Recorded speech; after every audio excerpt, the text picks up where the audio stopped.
안녕하세요. 오늘은 우리가 레위기를 함께 나누도록 하겠습니다. 레위기를 나누기 전에 우리가 지난 시간에 배웠던 창세기와 출애굽기를 잠깐 복습하도록 하겠습니다. 창세기 하면 우리가 큰 그림을 그려야 한다고 했습니다.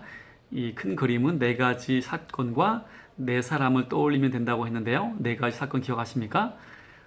창조 사건, 아담과 하와의 범죄, 노아의 홍수, 그리고 바벨탑. 그 이후에 이제 네 사람이 등장하게 되는데요. 아브라함, 이삭, 야곱, 요셉. 이렇게 창세기는 요셉의 이야기로 끝이 나게 됩니다. 이제 출애굽기가 시작이 되는데 요셉이 죽고 난 다음에 약 400년의 시간이 흐르게 됩니다. 이스라엘은 애굽의 노예가 되었고요. 하나님께서 이것을 불쌍히 여기셔서 한 지도자를 보내어 이제 애굽에서 탈출시킨 내용이 바로 출애굽기입니다. 한 사람이 바로 모세이죠. 그래서 출애굽기의 큰 그림을 우리가 함께 그리면 처음에는 아기 모세, 어린 모세의 이야기가 나오고요. 그리고 40세의 모세, 그리고 80세의 모세, 그리고 80세의 모세가 10가지 재앙을 통하여서 이스라엘을 애굽에서 탈출하는 그런 장면이 나오고요.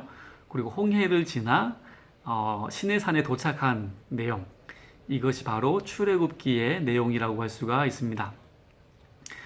이제 오늘 함께 나눌 레위기는 출애굽기의 연장선이라고 할 수가 있습니다. 모세가 하나님께 이제 계명을 받을 때에 시내산에서 하나님께 계명을 받을 때에 그 받은 계명을 또 정리한 내용이 바로 레위기라고 할 수가 있는데요.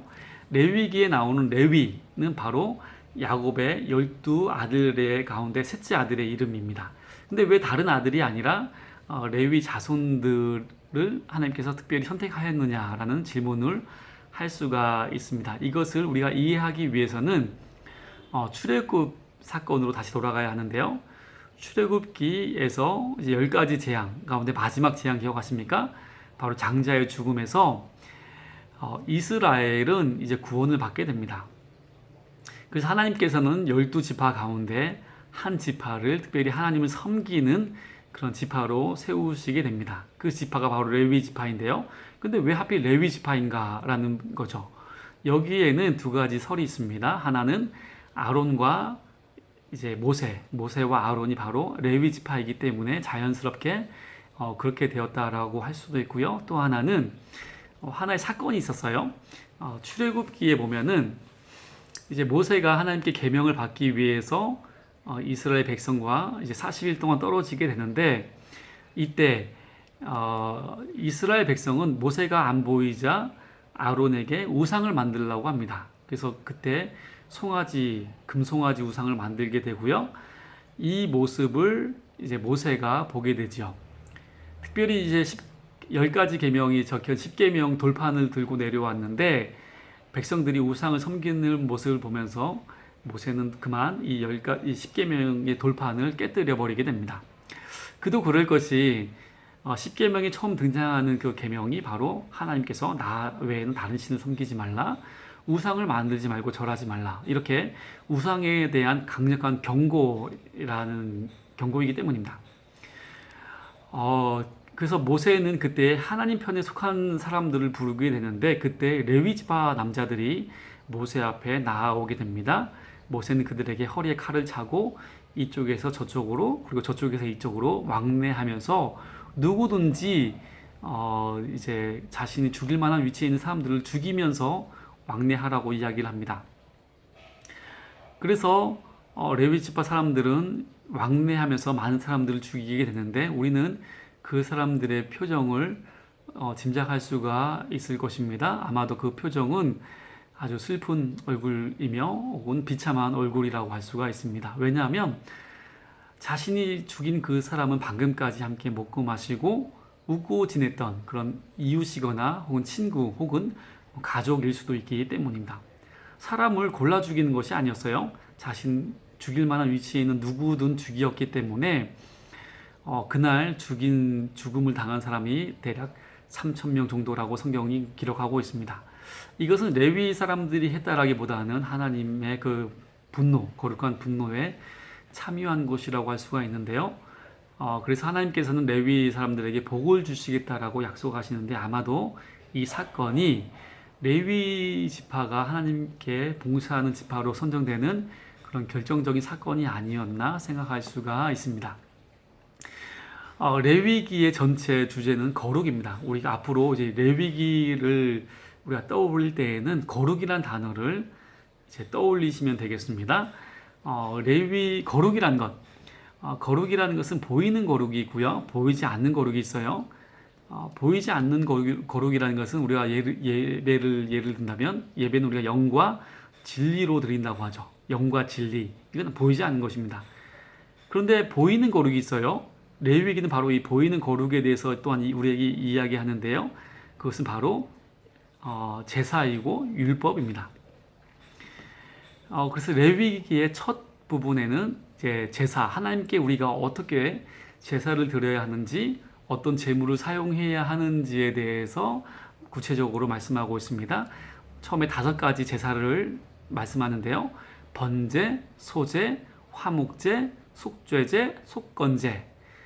이 5가지를 외우시면 레위기를 이해하는 데에 큰 도움이 되실 수 있습니다. 번제라는 것, 완전히 태운다라는 의미이고요. 소제, 그 제물이 곡식인 경우에 이 제사를 소제라고 합니다. 화목제는 감사제입니다. 감사함으로 드리는 감사제이고요. 그리고 속죄제는 우리가 하나님께 죄를 범하였을 때에 회개하며 드리는 것이 바로 속죄제이고요. 속건제는 이웃 간의 죄를 범하였을 때에 드리는 것, 이것이 속건제라고 할 수가 있습니다.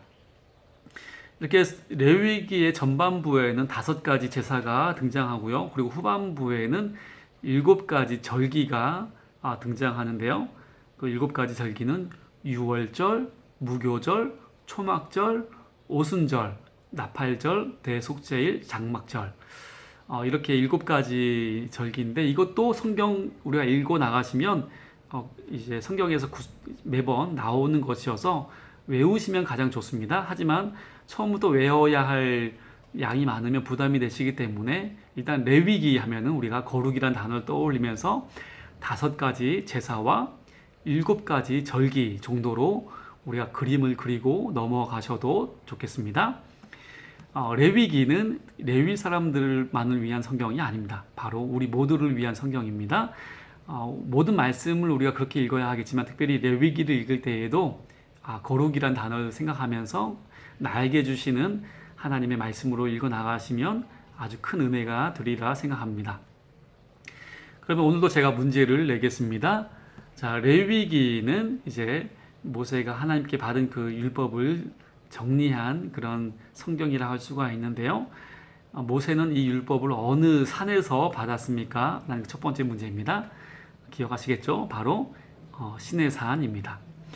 두 번째 문제는요, 이제 레위기의 처음엔 5가지 제사가 소개되는데 그 5가지 제사 가운데에 곡식으로 이제 제사를 드리는 제사는 무엇입니까? 이 두 번째 문제입니다. 바로 소제입니다. 소제.